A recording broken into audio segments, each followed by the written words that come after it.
السلام عليكم ورحمة الله وبركاته. الحمد لله نحمده ونستعينه ونستغفره ونعوذ بالله من شرور أنفسنا ومن سيئات أعمالنا. من يهد الله فلا مضل له ومن يضلل فلا هادي له ونشهد أن لا إله إلا الله وحده لا شريك له وأشهد أن سيدنا سندنا ومولانا محمدا عبده ورسوله الذي أرسله بالحق بشيرا ونذيرا وداعيا إلى الله بإذنه وسراجا منيرا. فقد قال الله تعالى في كلامه المجيد والفرقانه الحميد: أعوذ بالله من الشيطان الرجيم.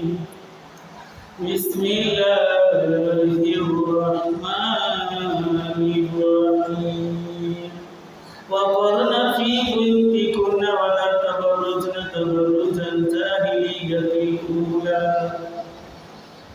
وقال الله تعالى: يا أيها النبي قل لأزواجك وبناتك ونساء المؤمنين يدنين عليهن من جلابيبهن ذلك أدنى يعرفن فلا يؤذين وكان الله غفورا رحيما.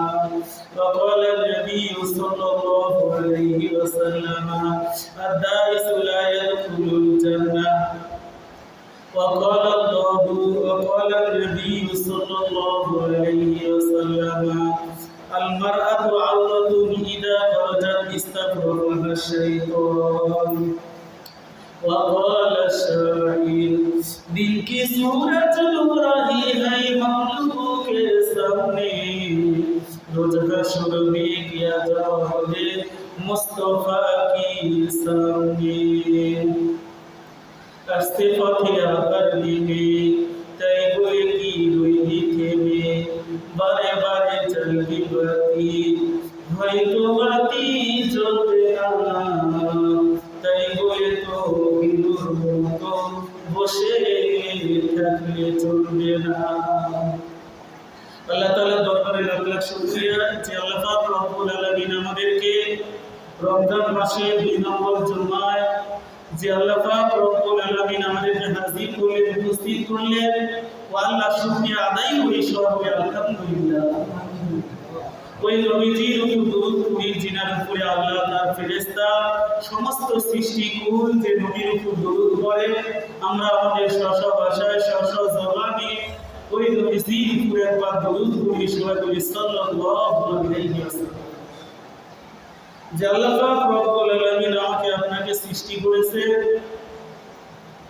আল্লাহ তাআলার একটা উদ্দেশ্য নিয়ে।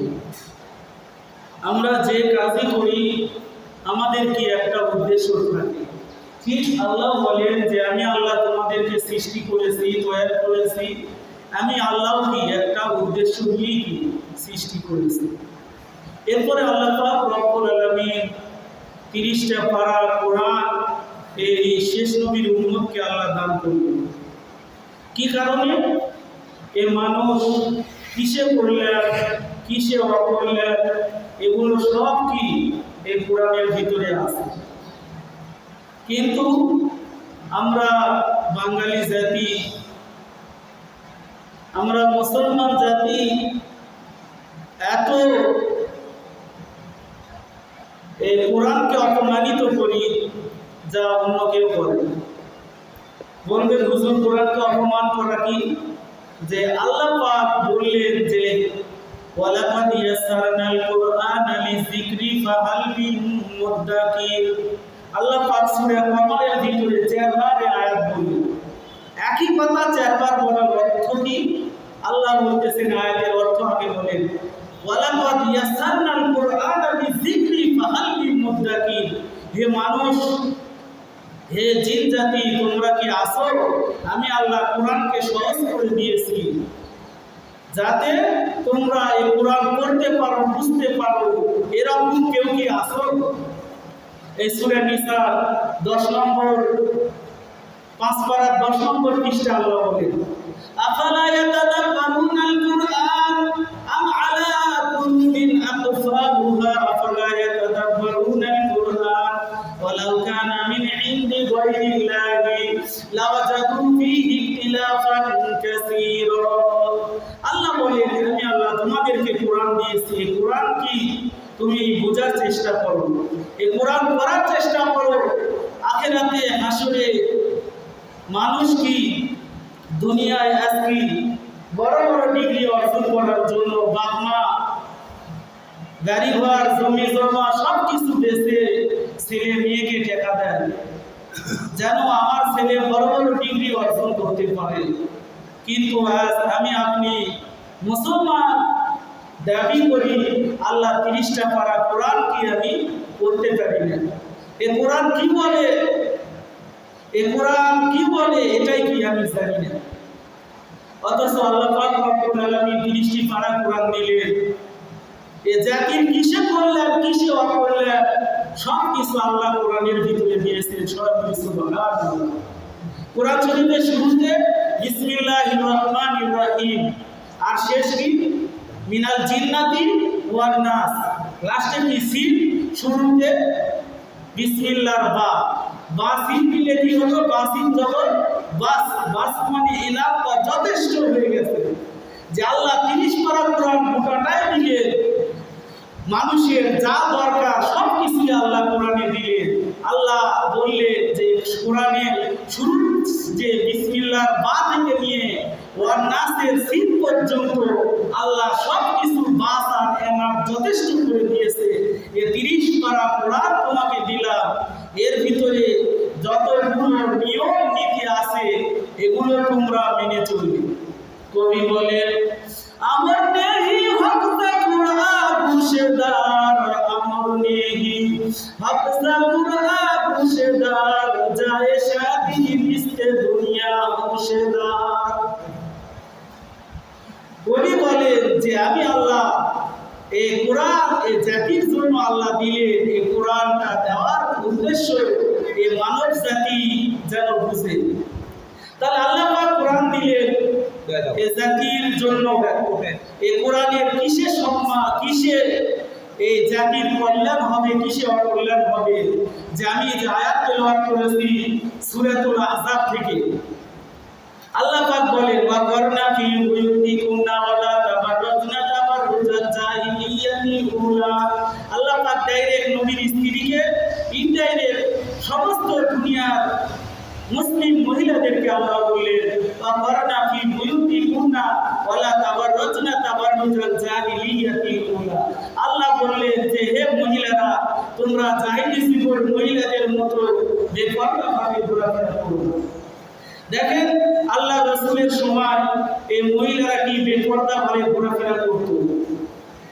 হযরত উমর রাদিয়াল্লাহু তাআলা আনহু আল্লাহর নবীর কাছে গেলেন, যাওয়ার পরে বললেন যে হে আল্লাহর রাসূল, মহিলারা এভাবে বেপরদা ভাবে ঘোরাফেরা করে, আগে কি আমার আপনার বাড়িতে সবার বাড়িতে কি টয়লেট আছে, কমোড আছে, তারপরে বসে থাকার বিভিন্ন ভাবে যে আমরা টয়লেট করতে পারি, দাঁড়িয়ে বসে যে যেভাবে কি সুযোগ সুবিধা পায় সে সেইভাবে কি বাড়িতে টয়লেট আর বাথরুম বানিয়েছে।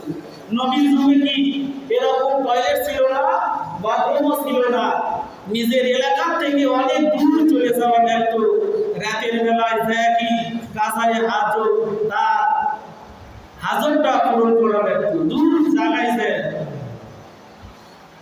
ফারুক আজম উমর ফারুক রাদিয়াল্লাহু তাআলা আনহু বললেন যে হে আল্লাহর রাসূল, মহিলাদের এভাবে বেপরদা ভাবে ঘোরাফেরা এটা কি আমার কাছে ভালো মনে হয় না। আল্লাহ পাক হযরত উমর রাদিয়াল্লাহু তাআলা আনহুর পক্ষে কোরআন শরীফের পুরায় 7 থেকে 12 আয়াত নাযিল করেছে। সবাই বলি সুবহানাল্লাহ। যে উমরের নেতৃত্বে 30 পারা যে 20 রাকাত তারাবির উদ্ভাবন ঘটেছে। এই উমর রাদিয়াল্লাহু তাআলা আনহু জান্নাতি সাহাবী, যার বালাখানা আল্লাহর রাসূল মিরাজে দিকে আসছেন। কিন্তু কতিপয় মানুষ, কতিপয় উলামায়ে কেরাম বলে উমর রাদিয়াল্লাহু তাআলা আনহু বিদাতি কাজ করেছে, 20 রাকাত তারাবি এর উদ্ভাবন করেছে উমর। এই কথা বলে উমরকে বিদাতি বলে। যেই নবী ঘোষণা দিলেন আবু বকর ফিল জান্নাহ, উমর ফিল জান্নাহ, উসমান ফিল জান্নাহ, আলী ফিল জান্নাহ, আর 6জন সাহাবীর কথা আল্লাহর পয়গম্বর 10 জন সাহাবীকে দুনিয়ায় থাকতে জান্নাতের টিকিট দিলেন, ওদের টিকিট। এর ভিতরে দ্বিতীয় নম্বরে উমর রাদিয়াল্লাহু তাআলা আনহু। সে উমর বলতেছে, ইয়া রাসূলুল্লাহ, মহিলারা এভাবে রাতের আধারে বিভিন্ন জায়গায় তারা কি এভাবে চলে যাইতেছে, আল্লাহর কাছে আপনি দাবি উত্থাপন করুন, আল্লাহ যেন পর্দা আয়াত নাযিল করেন। সঙ্গে সঙ্গে আল্লাহ পাক সূরা আহজাব নাযিল করলেন, সূরা নূর নাযিল করে আল্লাহ তাআলা মহিলাদেরকে পর্দায় রাখতে বললেন। আর সূরা নূরের ভিতরে আছে, আগে কি আল্লাহ বলেন, কুল্লিল মুমিনিনা ইয়াগুদ্দু মিন আবসারিহিম ওয়া ইয়াহফাযু ফুরুজাহুম। আগে বলতেন আল্লাহ পাক সূরা নূরের ভিতরে বললেন যে হে পুরুষরা, তোমরা তোমাদের কি করো, চেহারা চোখ নিম্নগামী করো। দেখেন রাস্তা দিয়ে মানুষ চলাচল করে, শুধু মানুষ নয়, আল্লাহর সৃষ্টি সব কি এই রাস্তা দিয়ে চলাচল করবে। সুন্দর মহিলাও যাবে, অসুন্দর মহিলাও যাবে।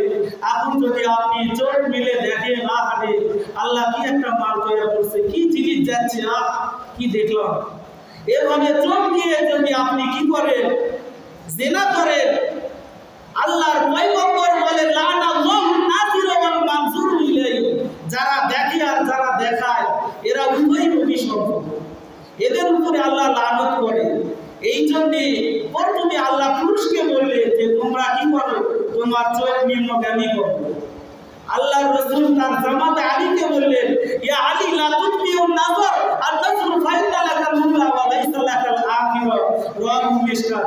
আল্লাহর পয়গম্বর মিশকাত শরীফের হাদিসে বলেন, তার জামাতে আলীকে বলেন, হে আলী, তুমি তোমার চোখকে নিম্নগামী করো পরনারী দেখার থেকে।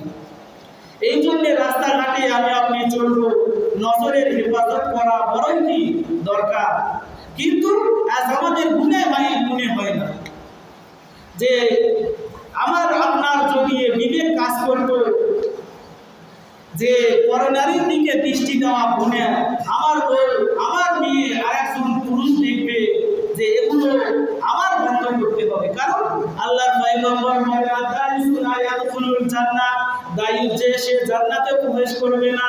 দায়ুস কারা? দায়ুস হলো ওই সমস্ত স্বামী, ওই সমস্ত ভাই, ওই সমস্ত বাবা, ওই সমস্ত সন্তান যারা তার অধীনস্থ মহিলাদেরকে বেপরদাভাবে ঘোরাফেরার স্বাধীনতা দেয়। যে এই জন্যে আমাদের আল্লাহ পাক কি করলেন, আলা কুল্লুকুম রাইন ওয়া কুল্লুকুম মাসউলুন আন রাইয়াতি, যে তোমরা প্রত্যেকে দায়িত্বশীল, কিয়ামতের দিন দায়িত্বের পরিপূর্ণ জবাব তোমার দিতে হবে। তোমার স্ত্রী আছে, তোমার মেয়ে আছে, তোমার বোন আছে, তুমি বাড়ির গার্ডিয়ান, এরা কি পর্দা পশিদা ঠিকভাবে করে না। আজ বাজারে যেগুলো কি পর্দা গায়ে রয়েছে, হিজাব, নিকাব, বুরকা গায়ে রয়েছে, এগুলো কি সব কি স্টাইলিশ মার্কা বোরকা, যেগুলো দেখলে যুবকরা আরো আকৃষ্ট হবে। কালকে মোবাইলে দেখলাম শাহেখ আহমদুল্লাহকে একজন প্রশ্ন করেছে, হুজুর, যে বাংলাদেশে যেগুলো মডেলিং বোরকা গায়ে রয়েছে, এই বোরকা পরলে মহিলাদের কি পরিপূর্ণ পর্দা আদায় হবে কিনা? শাহেখ আহমদুল্লাহ হুজুর বলতেছে যে না, মহিলারা বর্তমানে বাংলাদেশে যেরকম বোরকা গায়ে রয়েছে, যেগুলো দেখলে আরো ওই মহিলার প্রতি আকৃষ্ট হয় পুরুষেরা, যে মডার্ন বোরকা, যেগুলো বোরকা গায়ে রয়েছে, হুজুর বললেন যে এই বোরকা ঢাকতে আরেকটা কি বোরকা পরানো দরকার, যে বোরকা পরিধান করলে তাকে চেনা যাবে না, বোঝা যাবে না। যদি বোরকা পরার পরে মুখ খোলা রাখে, মুখ খোলা রাখলো। ঢাকা শহরে বাংলাদেশের রাজধানীর নাম কি? Dhaka. Dhaka is the capital city. বাংলাদেশের রাজধানী কি? ঢাকা। ঠিক 3.5 লাখ মানুষের এই বডির মুখমণ্ডল হলো তার রাজধানী। যদি এটাই খোলা থাকে, যদি মহিলাকে চেনা যায় যে এটা অমুকের বউ, এটা অমুকের মেয়ে, এটা অমুকের বোন, তাহলে ওই পর্দা হলো না। এই জন্য পরিপূর্ণভাবে আমার আপনার অধীনস্থ মহিলাদেরকে পর্দা করাইতে হবে। কারণ বাংলাদেশ এমন একটা মগের মুলুকের দেশ, যে দেশে 8 বছরের মেয়ে শিশু আসিয়া মাগুরায় কি তার বোনের বাড়িতে বেড়াতে যায় কি সে ধর্ষণ করে। 3 জন ব্যক্তি ধর্ষণ করতে ছোট্ট শিশু আসিয়াকে। 1 নম্বর আসিয়ার দুলে ভাই, 2 নম্বর আসিয়ার বড় বোনের যে শ্বশুর সে, আর 3 নম্বর ওই আসিয়ার যে বড় ভাসুর। এই 3 জন মিলে একজন মহিলাকে ধর্ষণ করলো। যে 8 বছরের শিশু যে কি এখনো বালেগা পর্যন্ত হয়নি। তাহলে বাংলাদেশ কোরআন দিয়ে যদি আজ এই বাংলাদেশ কি হতো পরিচালনা হতো, তাহলে অবশ্যই ধর্ষিতার জানাজার আগে ধর্ষকের জানাজা এই বাংলার জমিনে পড়া হতো। কিন্তু আজ আমরা মুসলমান, আমরা কেউ আছি নৌকা নিয়ে, কেউ আছি ধানের শীষ নিয়ে, কেউ একদিনও চিন্তা করি না বাংলাদেশ কোরআনী রাষ্ট্র, এ দেশ ইসলাম দিয়ে যদি এই দেশ চলে তাহলে অবশ্যই মানুষ কি পাবে, সুখ শান্তিতে থাকতে পাবে। কিন্তু আমরা এই চিন্তাই করি না। মুসলমান হওয়ার পরেও বলতেছে কোরআন দিয়ে দেশ চললে এই অবস্থা হবে, এই হবে। তাহলে আমি মুসলমান, আল্লাহ 30 পারা কোরআন দিলেন। আল্লাহ বলেন আলালাহুল খালকু ওয়াল আমর, জমিন যা রাজত্ব চলবে তা। তাহলে আল্লাহর জমিন, আল্লাহর আসমানের নিচে আছি, আল্লাহর জমিনের উপরে আছি। 30 পারা কোরআন আল্লাহ দিলেন। এই কোরআন অনুযায়ী যদি দেশ চলতো তাহলে ধর্ষক একটাও কি দেখা যেত না। আল্লাহ পাক সূরা নূরের ভিতরে ডাইরেক্ট বলে বিবাহিত নারী পুরুষ যদি ধর্ষণ করে মাজা পর্যন্ত একে লাঠির ভিতরে কি করো, আগে পুঁতে ফেলো। মাজা পর্যন্ত লাঠির ভিতরে পুঁতে ফেলো, এরপরে মাথায় পাথর মেরে ওই ধর্ষককে দুনিয়া থেকে বিদায় দিয়ে দাও। কিন্তু বাংলাদেশ ইসলামী রাষ্ট্র না হওয়ার কারণে আজ তারা কি ধর্ষণ বৃদ্ধি পাইতেছে। এর মূল কারণ যেটা হলো আজ আমার আপনার কি ছেলে মেয়ে কোনো দিনদার না, কোরআনী শিক্ষা দেওয়া নাই। আজ আমার আপনার ছেলে মেয়ে আজ বিপদগামী হইতেছে, পর্দা পুশিটা ঠিক মতো নেয়। এই জন্য আমার আপনার ছেলে মেয়েদেরকে দিনদারি শিক্ষা দিতে হবে এবং কোরআন দিয়ে যেন দেশ চলে। এই জন্য আমরা এখন সময় দুপুর দেশ চলতো।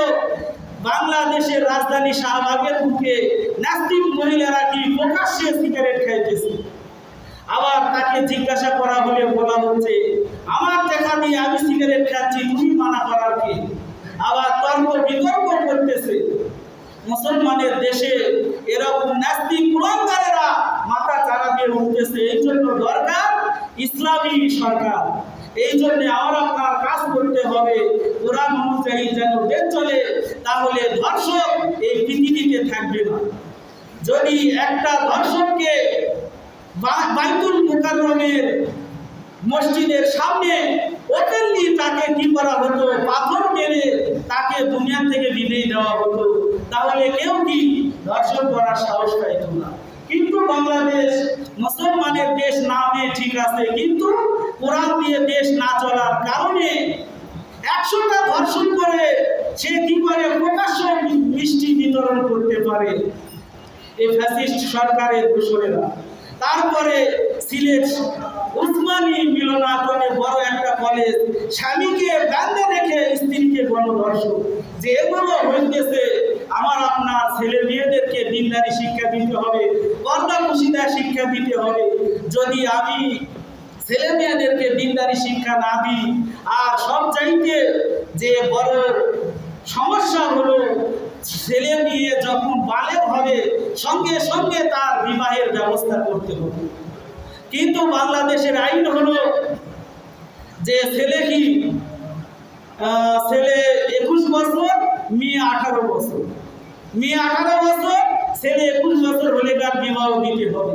অথচ বাংলাদেশ এ দেশের ভিতরে প্রস্টিটিউট, পতিতালয়, এগুলোর ভিতরে 12 বছর 13 বছরের মেয়ে কি পায়, দেহ ব্যবসার লাইসেন্স দেওয়া হয়। তাহলে চিন্তা করে আল্লাহর পয়গম্বর যখন আম্মা জান আয়েশাকে বিবাহ করেছিলেন সেই সময় আম্মা জান আয়েশার বয়স ছিল 6 বছর। 9 বছর বয়সে আল্লাহর রাসূল তাকে বাড়িতে তুলেছেন। আল্লাহর রাসূল রাসূল যে সময় ইন্তেকাল করেন তখন আম্মা জান আয়েশার বয়স ছিল 18 বছর। তাহলে ছেলে মেয়ে বালেগা হওয়ার সঙ্গে সঙ্গে বাপ মায়ের উচিত তার ছেলে মেয়েদেরকে বিবাহ দেওয়া। কারণ আল্লাহর পয়গম্বর বলেন, মান বুলিদালা ওয়ালাদুন ফালিউসিন ইসমা ওয়াদাবা ফাইন বালাগা ওয়ালাম ইউসাবিস ফাইন বালাগা ওয়ালাম ইউসাবিস ফাসাবা ইসমান ফাইন্নামা ইসমু আলা আবিহি। আল্লাহর পয়গম্বর বলে, যখন তোমার সন্তান জন্মগ্রহণ করে তার ডান কানে আযান বাম কানে ইকামত, এরপরে তাকে আদর্শ শিক্ষা দাও, কোরআন শিখাও, হাদিস শিখাও। দেখেন সূরা নূরের তাফসীরের ভিতরে আছে, সূরা নূরের তাফসীরের ভিতরে এই হাদিসটা এনেছেন, আল্লিমু নিসাআকুম সূরাতান নূর। এই তাফসীরে মারিফুল কুরআন, এই কোরআনের শুরুতে আছে সূরা নূরের ভিতরে আল্লিমু নিসাআকুম সূরাতান নূর। হযরত ওমর বলে এই হাদিসের বর্ণনা যে তোমরা তোমাদের মেয়েকে সূরা নূর শিক্ষা দাও। এই সূরা নূরের ভিতরে, সূরা আহজাবের ভিতরে আল্লাহ কোরআনের ভিতরে পর্দার কথা বললেন। কিন্তু আজ কি এই পর্দা মুশিদা ঠিকভাবে এটা কি সরকারের দায়িত্ব? যে সরকার যদি কি হয়, ইসলামী মুভমেন্টের যদি সরকার বাংলাদেশে থাকতো তাহলে প্রথমে সে কি করতো? নামাজের আইন করতো। কিন্তু নামাজের আইন না করে সৌদি আরবের টাকা নিয়ে 500টা মসজিদ বানাইছে। এই সরকার 500টা মসজিদকে লাখ লাখ মসজিদ বানাইলে ওই সরকার কি আল্লাহর কাছে জবাবদিহি করতে হবে। কারণ আল্লাহ বলেন, আল্লাযিনা মাক্কানাহুম ফিল আরদি আকামুস সালাত। যারা সরকার হবে, যারা পার্লামেন্টে বসবে, শুরুতে তাদের দায়িত্ব নামাজের আইন করতে হবে। নামাজের আইন বাধ্যতামূলক করো, এরপরে যাকাত ভিত্তিক অর্থনীতি কায়েম করো। কিন্তু আজ বাংলাদেশ আমরা মুসলমান পরিপূর্ণভাবে যাকাত আদায় করি না। সরকারও কি ইসলামিক সরকার না থাকার কারণে বাইতুল মালে ঠিকভাবে যাকাত উঠে না। বছরের পর বছর মানুষ কি যাকাতের কাপড় দিতেছে, লুঙ্গি দিতেছে, শাড়ি দিতেছে, গরিব থেকে যাচ্ছে। যে এভাবে হবে না, যে প্রথমে নামাজের আইন করতে হবে এবং যাকাত ভিত্তিক অর্থনীতি কায়েম করতে হবে। সৎ কাজের আদেশ, অসৎ কাজের নিষেধ করবে। এই কে করবে? এটা যারা কি পার্লামেন্টে বসবে, সরকার যারা হবে, তাদের এই 4 দফা কাজ। আজকেই আমাদের কি আজকেই তারাবির নামাজের ভিতরে এই সূরা হজ আছে। এই সূরা হজের 41 নম্বর আয়াতে আল্লাহ 4 দফা দিলেন। এই 4 দফা কায়েম করবে কারা? যারা মুসলমানের দেশের সরকার যারা হবে, যারা পার্লামেন্টে বসবে, তারা এই কাজ করবে। যদি বাংলাদেশ সরকার যদি আইন করতো ছেলে মেয়েদেরকে পর্দা করে স্কুল কলেজে দেওয়া লাগবে, তাহলে সবাই কি এই কাজটা করতো। কিন্তু আজ আমার আপনার ছেলে মেয়েগুলো যে রমজান মাসে 30টা রোজা রাখতেছে, তারাবির নামাজ পড়তেছে, আবার কি ঈদের মার্কেট করে বান্দায় যারা ব্রিজে উঠতেছে, তারা কি কত আনন্দ ফুর্তি করতেছে। যদি এগুলো করে আমার আপনার ছেলে মেয়ে, স্ত্রী, পরিবারেরা, তাহলে অবশ্যই আমি যতই নামাজ পড়ি, যতই রোজা করি, এগুলো কি 4 পয়সার লাভ হবে না। কারণ আল্লাহর পয়গম্বরের সরাসরি ঘোষণা, আর দায়ুসুলা ইয়াদখুলুল জান্নাহ, দায়ুস ব্যক্তি আল্লাহর জান্নাতে যাবে না। তাহলে দায়ুস কারা? দায়ুস হলো ওই সমস্ত পিতা যে তার সন্তানকে বেপরোয়াভাবে ঘোরার স্বাধীনতা দান করেন। দায়ুস হলো ওই ভাই যে তার বোনকে বেপরোয়াভাবে ঘোরাফেরার স্বাধীনতা দেয়। আল্লাহর পয়গম্বর সহিহ হাদিসে বলেন, একজন বেপরোয়া নারীর কারণে 4 জন পুরুষকে জাহান্নামী। 1 নম্বর মেয়ের কি পিতা, 2 নম্বর মেয়ের কি বড় ছেলে, 2 নম্বর মেয়ের বড় ভাই, 4 নম্বর মেয়ের কি বড় সন্তান। এই 4 জন মানুষ, এই 4 জন পুরুষ জাহান্নামী হবে একজন বেপরোয়া নারীর কারণে। এই জন্য আল্লাহ পাক রব্বুল আলামিন কোরআনে ঘোষণা করে দিলেন, ইয়া আইয়ুহান নবী, ইয়া মান নবী, কুল্লি আজওয়াজিকা, আপনার স্ত্রী, ওয়া বানাতিকা, আপনার মেয়ে, ওয়া নিসাইল মুমিনিন, সমস্ত এই গোটা পৃথিবীর সমস্ত মুমিন মহিলাদেরকে আল্লাহ বলেন, ইয়া নিসান নবী লাস্তুন্না কাআলিন মিনাল নিসা। আল্লাহ বললেন যে তোমরা তোমাদের মহিলাদেরকে পর্দার ভিতরে যদি রাখো, তারা যে পোশাক পরে, পোশাকের উপরে মোটা একটা চাদর পরিধানের কথা আল্লাহ বললেন, যালিকা আদনা ইউরাফনা ফালা ইউজারি, যাতে তাতে উত্ত্যক্ত করা হবে না। এই জন্যে মহিলাদেরকে পর্দা পুশিদায় রাখতে হবে। যদি আমার আপনার ছেলে মেয়ে যদি কি থাকে পর্দা পুশিদায় থাকে, এদেরকে যথাপর্যন্ত সময়ে যদি কি বিবাহ দিই। দেখেন শাওয়াল মাস, এই রমজানের পরে মাস কি শাওয়াল মাস। এই শাওয়াল মাসে আল্লাহর পয়গম্বর হযরতে আয়েশাকে বিবাহ করেছে। এই জন্য শাওয়াল মাসে বিবাহ করা কি সুন্নাত। সামনে আমরা শাওয়াল মাস পাবো, ছেলে মেয়েদেরকে বিবাহ দেওয়ার কি প্রস্তুতি নিয়ে নিই যে শাওয়াল মাসে ছেলে মেয়েদেরকে বিবাহ দিবেন, একটা সুন্নাত আদায় হয়ে যাবে।